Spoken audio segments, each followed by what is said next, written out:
Okay, so hello everybody, and welcome to episode 80 of the SparkCast. Woo! 80, nice. Because we're Hello. uh, we're getting to that point where we're talking about this might be our last Christmas. Yeah, my grandma turned 90, and so that's how she introduces anytime she's at an event with us. This might be my last one. Yeah, So joining us from the community is WertAndrew. yeah. Hello. I think he is that way or that way. I can't remember how you set this up, but yeah. Yeah, he's in the middle. Uh, Yes, he's in the middle, and I'm usually in the top right, so that way. and we have Unless you have it mirrored. no.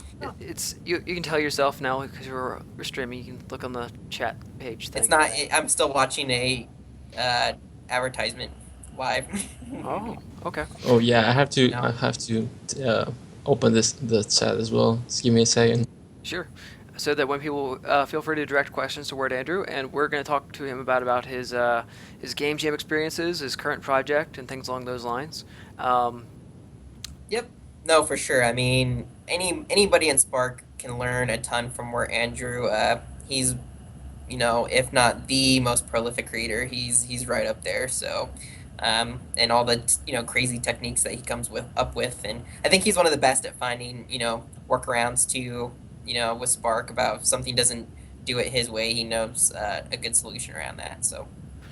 so let us be the first people to congratulate Wert on winning 5th place in the Community Developers Game Jam. No, we can't congratulate him in being in the top 10, though, because his creation is in the top 10. That's true. So we can do a quick rundown of which levels were in the community. No, sorry, I keep saying Community Game Jam, but the Developers Game Jam. Yeah, definitely. Do you have it up? Because I don't. I do. All right, So go ahead. in alphabetical order, from the arcade category, Acorn Quest by Zeegalaug, Cubed by Master Gamer, or Gammer, um, Fall Down 2D by Second Acid Rain, Chromadict by Eric and the Bakery. Hey, I didn't say Chromecast that time. Uh, Get a Job by Formula One Racer, One Tim Hero by Defco 7T, uh, Spore Hunter by Riggers, and I believe D-Max was also involved in that. Yep. Uh, Super C Slalom? Slow-mo? I think it's, isn't it Salome? Slalom Salome? by Rodrigo Bezzi and a host of other people. Tabian Shield by Doobie Snacks, Rust Plague, and Detran. Volleyball Training by Rodrigo again, as well as his other supporting cast. That's Rodrigo Bezzi, Halloran, and there's one other person. I should know who the other person is. See, that's why I didn't go into listing all those people because I only knew one of them. Who's the other person? I can't. Why can't I remember? I'm sorry. I apologize. Let's open up another tab just so we can get that one in there. Yeah, the full list of everybody's teams is on the full list, but I think I neglected to include the full teams on the Right. list. All right, My so bad. going into the epic entries, we'll find a familiar name in here somewhere, I'm sure. Uh, Black by Captain Nagel. It's just Mage Captain Egg. Neg. Oh, so those They're like brackets. the pipes. Yeah. Yeah. Okay. Mage Zero prologue by Sphinx. A Magical Hat by Helshi. Elshay? Helshay. Okay. Evolution by Neon Spark. I know that guy. Glory Yeah. Fool by. Oh, this is the person we're all familiar with. Glory Fool by Lost Cause. Uh, Map Bonus. Yes. Map Bonus Osiris Oh, yeah. by Cavahern. Project Dust by Mr. Wicket. Shipwrecked by Greedy Medic.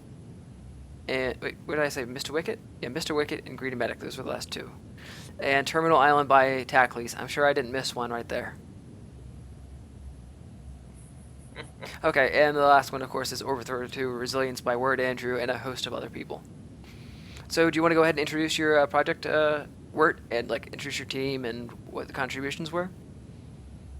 Yeah. Well, I started making the intro in the first level, and this is where Donkey Pie 3 joined and helped me. Like we were working together he was working on level 2, mission 2 actually. I was working on mission 1 and intro, and then I moved on to mission 3, 4, and 5.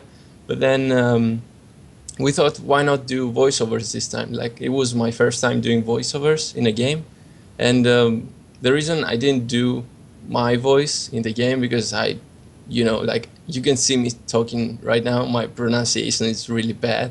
So I was like, I need somebody who has a proper accent to Well, put it'd be into good the for game. like an alien character for you to go and be like, "Hey, how are you? It's good to be here on the No, space even station." aliens, come on, aliens have to look like a good villain is what makes a good hero, right? Like if it has like a silly pronunciation, it won't be that good. So I want to, like find people who could do this better than me in voiceovers.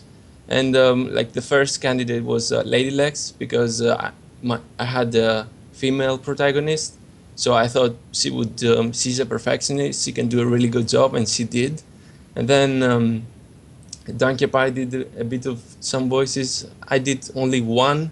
If you can find it, that's a secret, I guess. Easter egg. And then Eric in the bakery, Nightmare UK, Damon, they all pitched in, and then we managed to fill up all the gaps.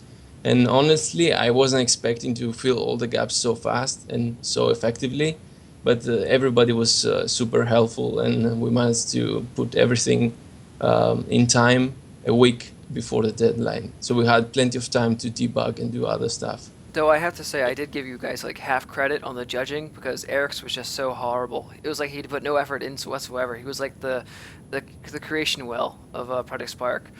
Okay, and now go to the next thing. No, he was really good. I Yeah. think he was. I don't know. They were all equally good. Like I don't have any problem from any of the voiceovers. No, I was Like the just only teasing because I know problem he's we gonna had, watch. yeah. I think the only problem we had was with some VOs being very silent because of the filters, and I have to boost all VOs in order to boost those specific ones as well because they will look different if I only boosted one or two. So that was the only issue, but apart from that, it was all good. And how did you come across the idea of making a isometric twin stick shooter of sorts? Well, I'm a fan of Binding of Isaac, so I love those roguelike games.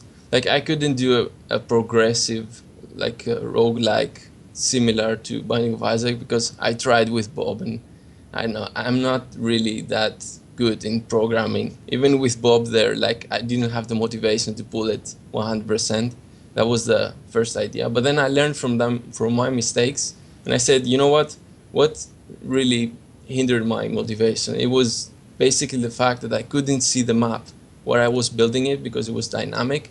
So I thought, why not do a simple one and a linear one with story, and everything should be there every time, so you can at least have a small scope and then build from that point, and that's how it went very fluid. I'm actually familiar with that map because for a short time period, Bob and I were considering expanding upon it to use when the Conquer release came out and making a Conquer Escape from Project Spark in it. It was actually a really interesting level, but we came across similar limitations where we were thinking about making rooms basically similar to yours, but we wanted to rotate them around so it looked different but with the same effort. Unfortunately, with copying terrain, you cannot rotate the terrain around on a even 90-degree axis. It's just whatever is there, that's what it copies, and you can't change it around. So it really limited what we could do dynamically. Yeah, if I remember correctly, that game had 43 pickups already built Yeah. in. And I didn't know what any of them were, so we ignored them. But I mean, the code was so useful that I use it even today. Like I did an orbital code that everything works in code, and I can't even remember how I did it, so I just grab it from there every time. So Very cool. they've noticed that Thomas is lurking in Not so much lurking, but I'm listening and I'm enjoying it. No, I'm just curious on. I'm really curious on all the things that Wirt has to say. I'm refraining from talking too much because we're so close to the game jam. For all those who don't know, we are announcing winners and that whole thing coming up on this Friday. We're gonna announce do a live stream at 5 p.m. Pacific time. So what in less than 2 hours from now? Well, I guess it would be almost less than 50 hours from now would be when that happens. So no, I'm just enjoying it. I love the developers game jam, but yeah, I'm intentionally kind of being quiet because I think it's just fun. To be Okay, so do you have any thoughts on Wert's level or any questions for him about his development? Eh. The answer is yes, but which ones do you have? Trying to think. Gurgle, gurgle, gurgle. I know I'm gonna drink. Well, it's funny because I didn't know. See, the history that like Moose had with trying to look at that level earlier. I had no idea that when you actually came to the studio earlier in the year, you talked to me about that Binding of Isaac project that you were working on. So I had no idea that that was you know, that level and you incorporated it. So that's pretty awesome. So I just think it's neat that you were able to take previous work and apply it in this case. Because I think that was something that allowed you guys to, keep in scope and accomplish everything you wanted to and still had time left over. Um, Though you I know, didn't even recognize it, so I've seen both, but I didn't put one and one together to get oh, that. see, I never saw the original, but I've heard it get talked about, so I had no idea. But Actually, they're very different. I started from scratch, but I learned from my mistakes, so I immediately went and did the hardest part first, which gotcha. is my first suggestion to any creator. Like, start from the hardest part first, because otherwise, like when you make a project, you start with high motivation and then slowly drains out. You need to be able to have low motivation in the end of the project while you're doing all the easy parts. Otherwise, you'll never finish. That's true. So there's a bunch of different ways to attack these projects when you're working on them. Where it said take the hard stuff out first, because if it's a core part, at least if it's a core part that absolutely needs to be done, and it's difficult, do it first. But if it's hard and you probably don't need it, I would suggest putting that off because it may turn out that you don't need it at all. Yeah, exactly. It can be cut later. Mhm. So how do Yeah, I you go mean, about prioritizing what you work on in a project? I mean that's the rule number one. You start with the hardest thing. Like, you have a draft scope of what you want to do in your mind. If you cannot simply say, okay, I'm gonna go for one level, and then in the middle of the project say, you know what, let's go for another level. No, no, it doesn't happen like this. You have to know where is the end before you even start. You have to say, I'm building a level, I'm building a campaign, I'm building 3 levels, I'm building an infinite end. I don't know where I'm gonna get. I'm building a mini game. Like, you have to know those things before you start. And most of the times, what I did to help um, speed up work, I drew a map of the level before I even created the level. And I took a pen and paper, I drew the map, and I noted all the events, like a concept art or whatever. And then I said, I can see the end, so I'm motivated to know how close I am to the end. For example, if I didn't draw the level of level 5, like, I was a week before the deadline, like almost a week ago, and I was not anxious because I knew I could finish the whole game in 2 days. Like, I knew where the end was, I knew what I have to do, and that's it. So I think being organized and know where your things are and your limits is number one. So Neon Spark brings up an interesting point where he designs the overall aesthetic or art before he then expands to the difficult parts and then do the fun parts. Where does art fit into your creation process? That's a strange thing, actually. I'm still trying to figure out where I stand with art because I tend to do design levels like most of the times, but then when I do mechanics, art is not part of it. Like, I feel that I need another person to do the art. I'm not motivated to do the art in the same level I do the mechanics. And it's strange because I don't know, I'm feeling that I am a bit artistic, but then when I do games, I don't feel like doing design. I feel like doing mechanics more. I don't know. Maybe I'm a programmer, I don't know. I'm still trying to figure out where I stand. You're a programmer inside of a designer's body. Probably, I don't know. No. We'll figure it one day. Yes. So you don't see like something that looks nice inside of Project Spark and say, I need to make mechanics based on that. You make the mechanics and say, what art can we make for this? Yeah, actually, if I make the mechanics and if it looks fun enough, then I just get super excited and continue doing stuff. And I try to do a good job at everything, not only the art. I mean, a game has to be optimized, it has to be fun, it has to have depth. I cannot even pronounce that word. But yeah, I mean, I'm trying to do everything, not just art. Art is just part of the process. Yeah. No, I would usually think the best way to approach it would be mechanics, and then you kind of build off and do art and stuff because it really does depend because I think some people like to start with art first because that's what's inspiring to them, and once they see the art and they've made something that they think is really interesting, they want to build a game around that. And I think that's a totally fine process to go through if that works for you. But I've always found that sometimes your art can affect your mechanics, and that's kind of a huge no-no, right? You want your art to go to the mechanics that you built that like solidified what would be fun, what the gameplay was like, and it's easier to test all those things when you kind of strip away the art and all that stuff first. Because in the end, right, like a game's easy to control, and and actually and interesting and fun, really is driven by the mechanics and just how that plays. And a lot of the fluff, which is kind of the art and the experience and the story and all that, can kind of be stripped away from it if you kind of look at mechanics first. I think it's harder to go back, once you start with art and then you try to layer on mechanics. You never get that clean, angle or line of sight into your mechanics. And mechanics, you want these things to be something that you put a lot of time and effort into it. You don't want to necessarily only make one game based on that set of mechanics. You want to be able to save it out as assembly and copy and paste it and use it in other projects where they have different arts or different stories, but you're using some of those shared mechanics. And so you put a lot of effort into that, and I think starting clean and starting from scratch and just mechanics allows you to do that. I actually remember watching a making of Ori and the Blind Forest, and their internal build just had geometric shapes everywhere. It wasn't even the art in the background. It was just them standing on a triangle, and then they jumped onto a rectangle, and then the artist designed art that fit into those pieces and plugged them in.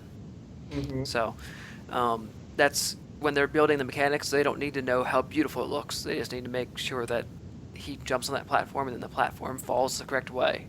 Yeah, and I mean, There are Ori's other reasons as well. Like, for example, in this project, I made a gun that you get by basically doing 100% completion of the game. But how are you gonna test this gun if you make it in the end of the game? Like, you have to play 2 hours just to get the gun, and then like, how do you test it effectively? No, you have to make the engine first, do all the weapons, test them in all the cases that you can think of, and then try to implement them in every level and start building the levels. And there is a second reason as well. Like, for example, Neon Spark made this lovely forest that I saw last week. Mm-hmm. But how do you make a tree do all this nice animation with the wind if you don't have a system in place that when you do the forest, every tree has to be the same? What if you make a mistake and you have to change all the trees? If you do the art first, then you have to change every single tree. But if you do the mechanics first, you add a multi-brain and then you change it once and you're like 10 times more efficient. That's why you need to start with mechanics first. For example, in the jungle level that I have, every tree hides and becomes like lines when you're behind it. Mm-hmm. That was done nearby, by the way. And I mean, if I made all the forest first, I had to change every single tree every single time. But I did a multi-brain. I set every tree to be on an object set from the beginning, and then I just freely built the forest, and that's it. I never had to change everything, only that one logic cube. You become more effective if you know what you're doing. That's where I don't like designing things early.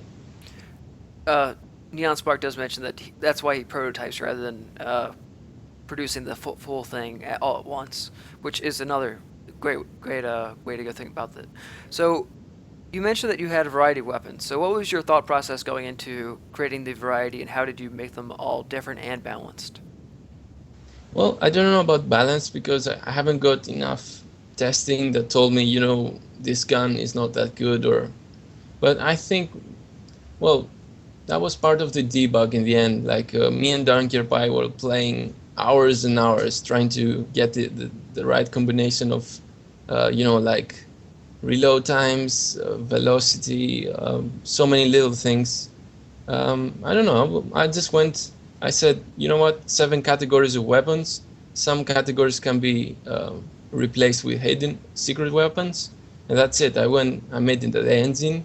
I placed an enemy and I saw the differences between every weapon in the same, like area. So I was kind of like, I'm gonna stick with this kind of HP for all enemies and then increase it a bit in the end, so I can say, like all enemies will react in this way and the game will be semi okay, I guess. Like you could easily find ways to make the game OP or be very, very difficult. So my understanding is that you have already gotten the bug to create another level. Sorry, come again? I've heard that you've gotten the bug to start creating another level. Yeah, it always happens. I expected that you would take a little bit of a break after the game jam, because that was a lot of effort on your part.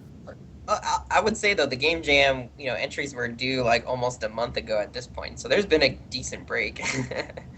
Fair point. Yeah, well, I also helped Doobie a bit, but I got burned out pretty very quickly with his project.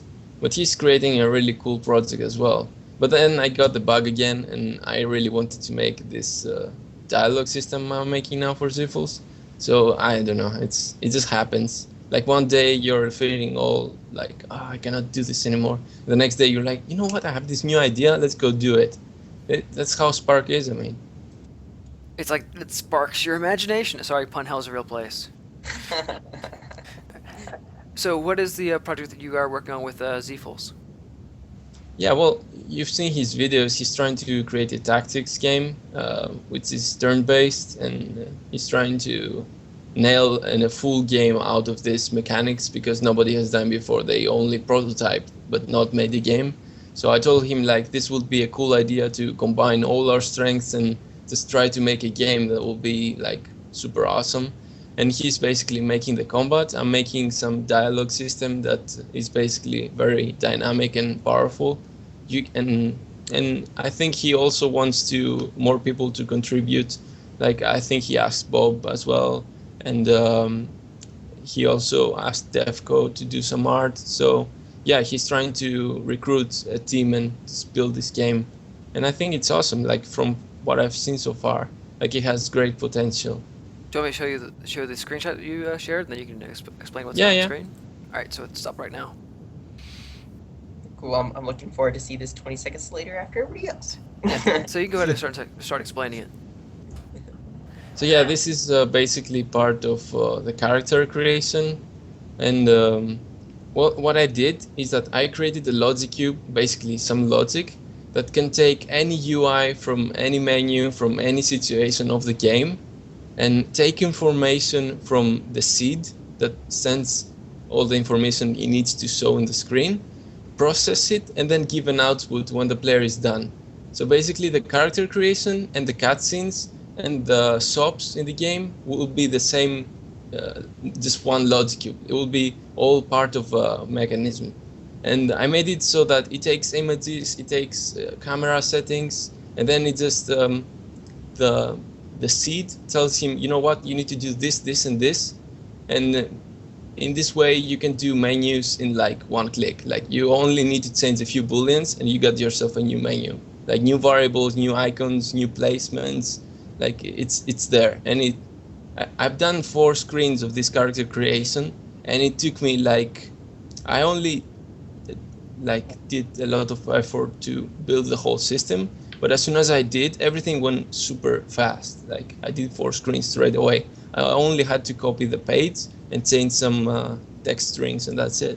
So there seems to be a really positive reaction in chat. Are you thinking about releasing this as like a starter kit or anything like that?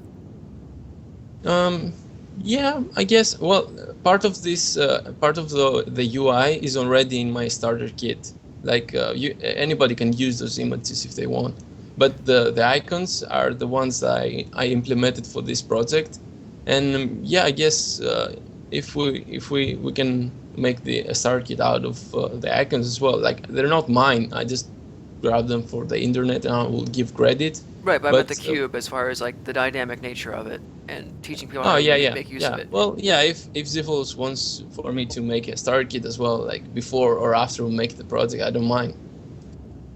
Okay, well, so you're bowing down to Zephyls, got it. Well, unfortunately, he is a false god, and uh, A question about, so it looks really good. Do you have it where, so one thing I've noticed with UI is that a lot of times, you take, so like in this case, right, I see that there's 7 total classes that you have: warrior, mage, arcane, like deceiver, ranger, researcher, jack of all trades. So if you wanted to adjust it, right? So if I had this cube and I wanted to plug in, like, let's say 4, would everything, does it resize to make it still look nice when there's only 4? Or let's say, if I wanted 12, do I have an option where it either shrinks so I can get all 12 on there? Or is there like a scroll bar that gets introduced? Well, I'm just well, throwing it I out can. there. I think you like challenges, so. Yeah, that's part of the challenge. But I think what I went for is that I said um, width and height will not be tweakable at this stage that I'm building it, but I can add those controls because I'm going to need them later.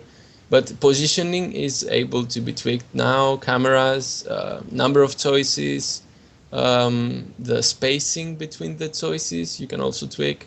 But yeah, all these can be added. I mean, it's all part of a flexible system. And as soon as I see the need to add something, I will add it. But yeah, I mean, your suggestion is really what I'm thinking as well, because the reason I haven't done it yet is because it's hard to, every time you do a new menu, to have to adjust the height and width yourself. Like I went straight like from the beginning with a really big frame that will basically keep most things in it. So I just didn't have to tweak those. But yeah, I can do it. But I think the only case that I need to tweak it is only if I want to make it smaller for some reason. But then I have an info box, which is another part of this logic that creates a smaller box that is only for information. Like this box you see now is for choices, and choices are always larger. And I can also bring more icons and more windows into the screen by telling it to. So I can have smaller windows with information and descriptions. So I don't know. I didn't think it's necessary yet to make it smaller, that big window. well, chat says they like it, but it needs more cowbell. Yeah, sure. I can go. What's that? I was gonna say too, like I saw, I haven't seen very many UI that does it, but I'm pretty sure I saw a video from Zfools where he actually had like a UI little menu and it actually like would scroll through and it had the little scroll bar that like showed your progress in it. And I was pretty amazed when I saw that because I haven't seen anybody pull it off, quite as eloquently as I saw by a video by Zfools. So you have to ask him about that. I think it was part of an I think it was actually an older RPG video he made, but I was like blown away by that. Maybe it was included in Ragnarok. I can't remember, but very Okay, cool. so there was one question I asked you about before, and I'm not sure if you gave the same answer as what I had posed to you earlier. So I had asked you to come up with some hints and tips for creators. What would you suggest for help them out? Yeah. Well, first of all, number one is the one I talked about before. Like, Start with hard. Sorry, come again? Start with the hard thing first, right?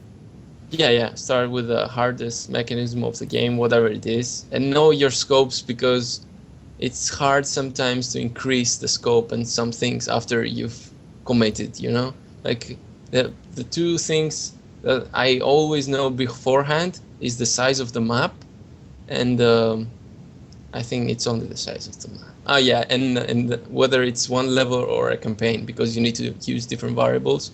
And always, if you start a new game, always start with the create option, not create from scratch. because it gives you all this space that you can expand, and it's really easy to just delete terrain instead of to start building the whole room every time. Right, you're And talking about the World Wizard, right? yeah. Well, what was used to be known as the World Wizard. Oh yeah, yeah. Sorry, I still I keep refer to it a lot saying as World World Wizard. Wizard. Well, Yeah. So yeah, I mean, keep a simple scope, draw a map of the game, and like have an idea of what you want to do, and most of all, know your limits. Like, if you know that something is super hard for you to do, either start with it or just completely leave it out. Like, there's no other option, or have somebody help you. But even if he helps you, like, it's very rare that you can keep up if you like raise the bar too high, you know. right. And yeah, I think that's it basically. Just ask for help and try to do your best without draining your soul, you know.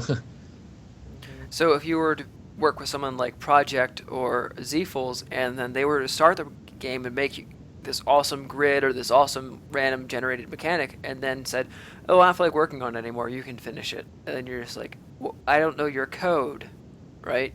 So you have to make sure that if you work with somebody, you get a defined amount of work out of them that you need, or that they're ongoing partners and they're aware that this is going to be an ongoing process. Well, I don't know. I haven't seen big development studios how they do it, but in our cases, I think there always has to be an organizer, a leader, a director, I don't know, a producer that basically coordinates everybody else. And he has to have the highest motivation out of everyone else, because otherwise, if he loses motivation, it's harder for everybody to keep up. Whereas if somebody else that doesn't necessarily do all the, like, does only a side project of that game, and he loses motivation, then the producer or coordinator can just cheer him up, tell him like to discuss the whole thing. Like, it goes better that way. Or alternatively, what big studios do is they pay their employees. Well, yeah, but it's not about money. I think it's about, I don't know, it's either it's sometimes it's about pride, sometimes it's about a dream coming true, you know. Like, you have this urge to do something that you're thinking, and when you see it coming to fruition, then you're just the happiest man alive, I guess. Though it But will then help the So just to speak on that, I mean, so in real life, right? Yeah, there's like a paycheck, right, for a game dev, but and that's what gets them in the door. But what shows, makes a really good game is when they're passionate about it. Like, so if you want to think about a game jam, right, what gets people in the door is prizes on the line, but that's not necessarily why they stay or why they win, right? It's the passion that really separates creations out. and And I think it's besides, in the industry, game developers, I think they're not paid so well regarding with other IT departments, right? But they still do it because they're passionate. well, it's not like they're being paid university salary. It is a pretty nice paycheck, um, especially if they're the higher up ones. So, but as far as motivation goes, you can tell the difference between a game that was made by somebody on a mobile platform that just is just doing this as, I know I have to do this. Oh my god, I don't want to do this anymore. Versus somebody who is working on something like Forza or Tomb Raider and they actually love that franchise. So they put a little extra effort into it and a little extra heart. Maybe Yeah, do an but extra it's all again, it's nighter. very complex because you don't know what this person is doing. It can be very simple things. It can be something very game breaking, or it can be something that you will never see in the game. And sometimes good work doesn't mean that you're gonna see it in the game. It means that you don't get to stumble on a bug. So that's I don't know. That's kind of a double-edged knife in gaming. Like, you do all this work and nobody will ever see it, but they will have a fluid experience, and very few will understand. So I do have to bring up a point that was brought up in chat. Thomas was not very passionate about the game jam entry he was in. Yeah, sorry. He's like, I'll No, spend I one just hour on it per week, and then maybe it'll get done. Yeah, even if I did 1 hour per week, it would probably, I don't know. I got too full, or was it too big a scope for the time I was gonna be able to spend on it, I guess. Yeah, You were just lazy is what that was. I guess, sure. You're like, I'm gonna make a tunnel. So this is what you can do at tunnels. Okay, guys, that was a fun hour. Goodbye. What? Yeah, those streams were fun. I mean, I think they've much. I mean, it's been much improved with the creation streams going forward. But See, that's what should have been done. It it should was have. like in the in between. We were trying to figure out what we were doing after Brian headed out. So Well, I mean, what you should have done is you should have uploaded your progress at the end of at the end of the episode, and then had people remix it, and then have you continue from it. just have everybody like just do the work for me. Absolutely, because it was the alternative of it's still not being done, Thomas. I don't think anybody was looking forward to it being done either. But I gotta share. At least Brian this- was. And I guess we'll see. I'm gonna have to share it with whatever I did do with Brian, which isn't much, but I thought it turned out pretty cool, looking for the little that I did do. So what do you guys do? Not much. And Brian did a lot. I Yes. did very little. So we've only been able to see the little bit that Thomas did, and then Brian was like, "So I have all the work done except for this one dungeon level that kind of ties everything together." Yeah, I should give it to Brian. I'll do that. I need to write it down. I'll do that today. I'll share it. All right, so here's a interesting question about lore, as happens from time to time. So do either of you? So the question was, do people worship the creation well? So I'll pass it on to you. Do either of you worship the creation well? I do not. Wert? No. Well, I do. It is a sincere religion, and I am seeking equal protection under U.S. guidelines. I am establishing the Church of the Creation Well. I don't think I've ever heard anybody refer to the Constitution as the U.S. guidelines, but that's okay. There's probably some other documents that are involved, not just the Oh, Constitution. sure. Yeah, protected by the U.S. guidelines. Well, no. Anyway. Anyway, if the Flying Spaghetti Monster can become a church, then I think I can make my own church as well. You can send me money. I haven't set up tax exempt status yet, so you can just use cash, and it won't be traceable that way. All right, so now that we've been taken off the air by Twitch no, I'm kidding. All right, so Sorry. Yeah, exactly. we do have one Spark-related topic I want to get out of the way while we're transitioning between thoughts when absolutely nowhere to go. The refunds, which Oh yeah. I mean, there's honestly, I doubt a single person in chat or anybody watching this is probably affected except for Moose, and so that's why he wants to bring it up. There's honestly not tons of it to say. I got the list, a good, nice sized list of folks, who were missed in the automatic refund process. The majority of those people should have received refunds but didn't. I did get those to Xbox. Unfortunately, a majority of those basically didn't have their refunds processed when they should have been. They were basically declined to an extent, I guess you could think. But I have now directed people to Xbox support so individually ask, yes, that's a headache. Yes, I was trying to avoid that situation. and yes, they keep sending us back to you. Yep, and around and around we go, I guess. But no, do you know that, I'm on the other end. I am the person who's on the other end of answering your support tickets 99% of the time. And, I have no way besides going through Xbox to get you a refund. And you tried that. And I already did that. And I have done everything I can on our end. Because, us being not the platform holder, I have no access to your, accounts or anything like that. So you have to get a refund through Xbox, period. And I already tried going through the developer way of going around through it, and that didn't work.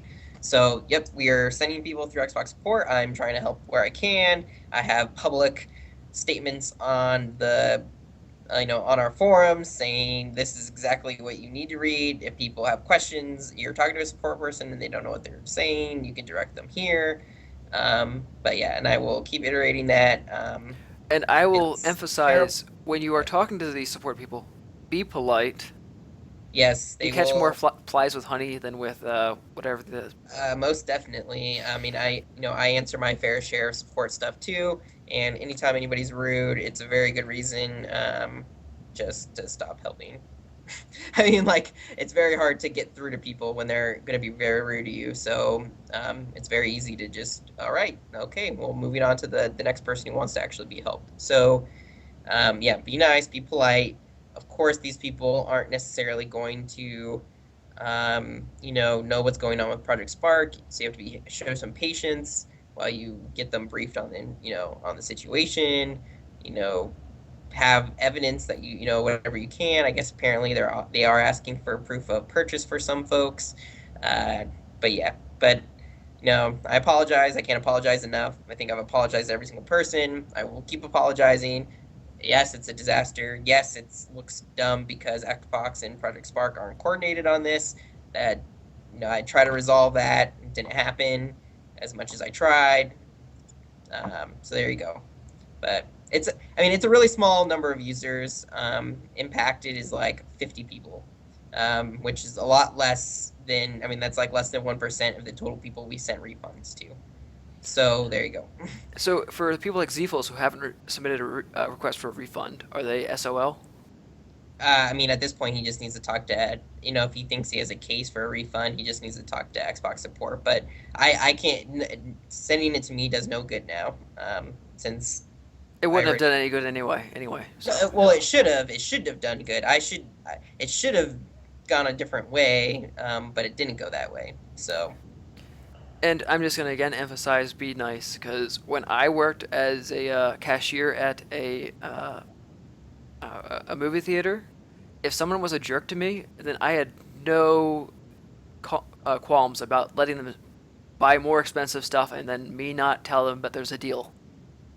So if you're mean to people who handle your money, you're not going to get what you want. But what happens if there is a problem and you need to somehow solve it? Like, you can be polite, but after a while you lose patience if it goes too far. Absolutely, and that's when you ask us to talk to their manager politely. You say, "It's not about you. I would just like to talk to somebody, yeah, I a mean, you're superior." you're always allowed to like escalate. I mean, you want to escalate as much as you possibly can, typically to get it resolved faster. And I mean that's what you do. If different support people are helpful or not helpful. So, and that's just unfortunate, but that's just always the case. People are people, and some. So I mean, it's like varying already from people who talk to Xbox support. It's like very wildly different ranges of experiences so far. Some people who are like, sure, it was done, and then others like, I was on the phone 2 hours and they told me to come back and talk to you, and it's just like And I it's all had over the two place. experience. I called twice and got two totally different experiences. One where the person was very thorough, kept going, talking to other people, and trying to find more information. Whereas the second person I talked to was very, "There's nothing I can do." Very nice, very polite, but said there was nothing she could do and referred me back to you. Um, so your experience can vary just depending on which call center you get at that time. And Hmm. anyway, I think we can move on to the next topic, which is TU-17 and where is it? Yeah, it's a good question. No, we're still you can look toward what? That was weird. What? That's an Uh, interesting time period. my thing started freaking out on me. Okay. No, we're for TU-17. We're still, I think in the last state of Spark, I mentioned the licensing thing that is still not resolved. We are working on it. Do know that we are fully dedicated to working on that. But we'll keep you guys updated for sure. But yeah, as far as anything else really to talk about for TU-17, there isn't. I don't have a definite date uh, to give you guys because of this licensing thing. So will there be any cool stuff added in addition to the along the veins of the more icons? Potentially, I mean that's like people are looking at because we have more time of what additional scope we can think of. So I know TU-17 coming before 2025. I know it feels like that. I'm sorry, guys. Oh, that's no problem. Just more time to add stuff. Like, I know. Yeah, I mean, we, with when we announced, right, we weren't in active development or whatever's our choice of words. We don't do updates that often, so when we do them, you want them to be as kind of impactful and as big as possible. So So, what impact will you get from the additional display availability of the next patch? Well, I'm building UI now, so it will come in handy. Are you actually going to be using more than 100 icons? Not sure, but I always want to have my mind, like I, not be anxious of testing all the limits and just trying to get all the combinations that will break the limit. Instead, it's better to just say, you know what, I just add a list of 100 items and I don't care more. Understood. So, I guess the next topic would be the Thursday streams.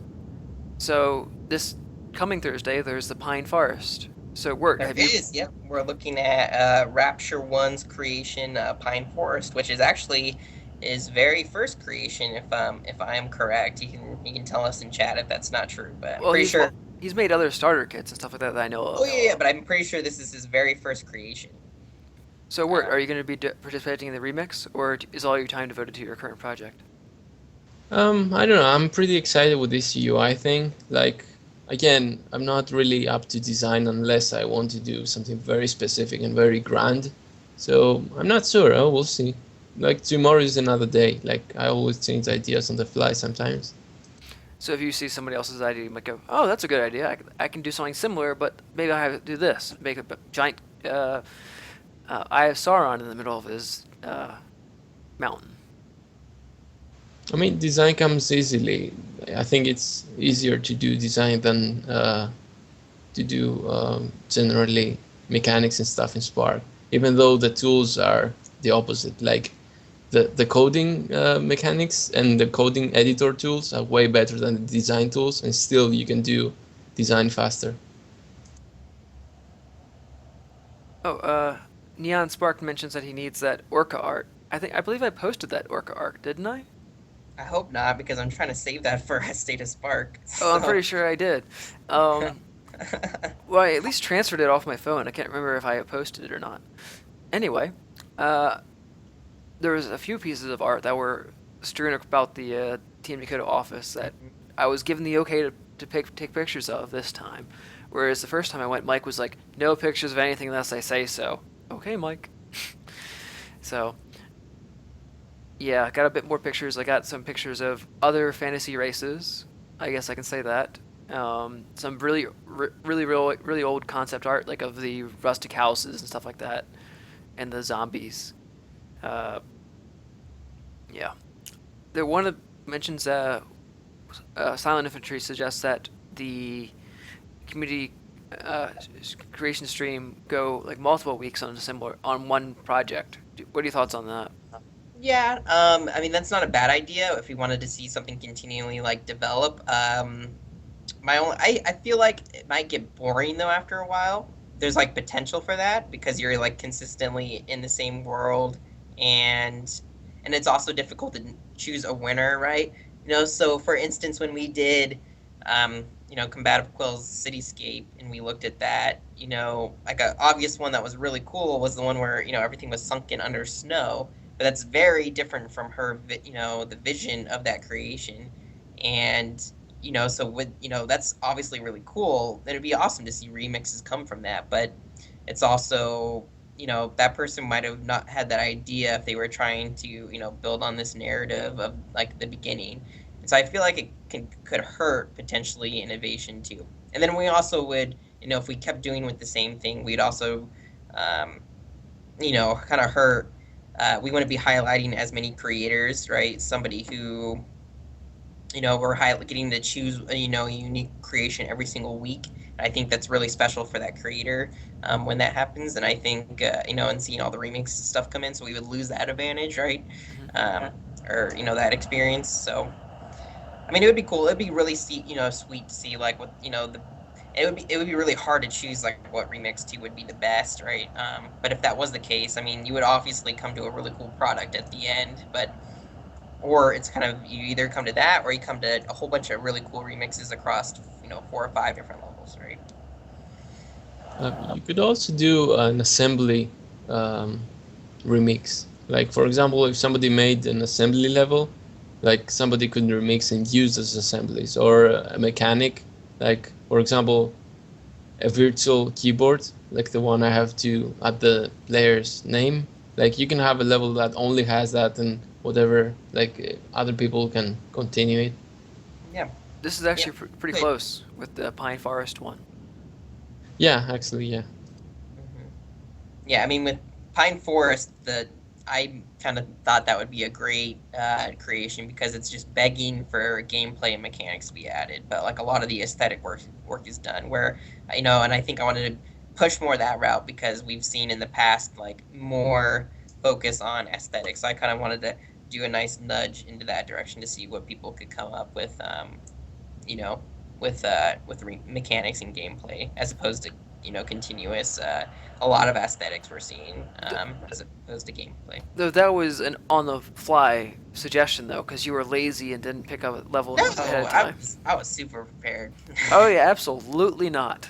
Um, so have you looked I'm at coming levels? back now and saying how that was my thought process all along, and yeah, it worked out pretty great. Absolutely. Okay, fine. So have you picked out a level for next week already yet, or Nope, I haven't. And I guess we'll find out tomorrow. we'll find out What that tomorrow if is. you figured out if there's another episode? Yeah, So, you'll find out tomorrow if I was prepared or not, or if we're gonna pick on stream again. and then I'll just keep throwing stupid levels out at you, like my first level upload, uh, Achiever score infinite power up. Level up all your champions in 2 minutes. Those are all great levels, I think, for this challenge. Yeah. So, for those of you who are participating in the remix, tomorrow at 6 p.m. Eastern is the deadline, 3 p.m. Pacific. Mm-hmm. And if you want me to remix your level, then you have to upload it sooner than that because I'm going to start remixing a level pretty much as soon as the stream is over. Nice, very cool. Yeah, I was actually thinking about jumping on Ztarg and doing a remix of Pine Forest because that one was particularly pretty inspiring to me. So I might do that. I might have my own remix tomorrow. Okay, so you're just gonna be like spend the entire stream on your own remix. Be like, It's wow, what a exactly genius plan. this Z-Targ I already is. announced that Ztarg was the winner of the game jam too. So Of both categories too. That was pretty both impressive. categories, yeah. It's gonna be really good for him to talk to all the people that he has access to now. Yeah. And oh, that virtual tour behind the scenes of Spark, man! I can't wait to find out how it gets made and what the community management looks like and everything. It's gonna be pretty exciting stuff. Mhm. All right. So, is there any final thoughts that you have, Wirt, that you would like to share with the peoples? Just a small tip, like because I realized the 10 megabyte restriction while making this project. Like this is the biggest limit and the hardest limit to overcome, and because it reaches you when you are already have built something, and just as you're trying to finish a game, then you'll see this limit. So whatever you guys do, when you import images, try to trim them as much as you can. Like every single pixel in that image you're importing will play a vital role whether you're gonna have an extra room in your game. It's super important. The new project I'm working now, I have added 100 screenshots and they're all 1 megabyte together. Like I found like they're super small and I use grayscaling instead of RGB values in order to limit their size to as much as possible, and it worked great so far. So A- even if apart from they're black and white, so even if they're black and white, and you just make sure they're explicitly not on the RGB scale when you save it. Yeah, RGB adds a lot of size into the file, but the bad thing about it is that Spark can handle white on the grayscale. It shows as red, but if you're willing to like this change, then you're good to go. All right. Well, that's interesting. Thomas, do you have any final points for the week? Let's Wasn't see. prepared, were you? No, well, I knew that was coming, I guess. I mean, I guess my standard. Make sure we got a couple of streams. I'm a special one, right? So make sure you guys tune in 3 o'clock p.m. Pacific time tomorrow to cover our creation stream and take checking out all the the original and remixes of Rapture One's Pine Forest. And then on Friday we will be playing Creations 11 a.m. Pacific time.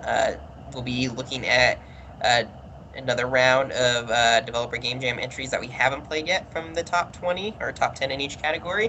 And then finally on 5 o'clock on Friday, we will be announcing winners in a special live stream. So it's going to be a busy 3 days, actually, or I guess busy 2 days coming up. So look forward to that. But I'm excited to get the winners out. I'm excited to start doing prize fulfillment and get everybody all their goodies. So we'll find out who beat Wert on Friday. Everyone beat Wert. Sorry, Wert, you got 10th place. It's been announced. Actually, you've just been kicked out. It was actually a mistake. He wasn't in the top 10. Oh, okay. Yeah, I thought Tiny Tails belonged to be in the top 10. That makes sense. It won't be my first time that I was disqualified or like I won some part of the competition, even if I was disqualified. I've seen all kinds of weird stuff in competitions, so I'm ready. Yeah, that's fine. They do have a no funny exit clause. Hidden in there. All right, guys. Thanks for joining us live, and thank you, Wert, for being our guest. Yeah, thanks. No worries. That was fun. Thanks, guys. And Team Dakota for joining us as always. For those of you who would be interested in sitting in the chair that Wert is, first you're going to have to fly out to Greece, or It's a really bad chair. Yeah, you wouldn't want this chair. It's Okay. not worth the flight. So I suggest getting your own chair and then joining us via Skype to be on the SparkCast in a future episode. We're always glad to have new community members as well as those who are repeat guests, repeat offenders, I guess. All right. So thanks everybody for joining us, and we will see you next week for episode 81. And we will talk about who beat Wert. It'll be a great stream. All right, night, guys. See you guys. Bye, guys.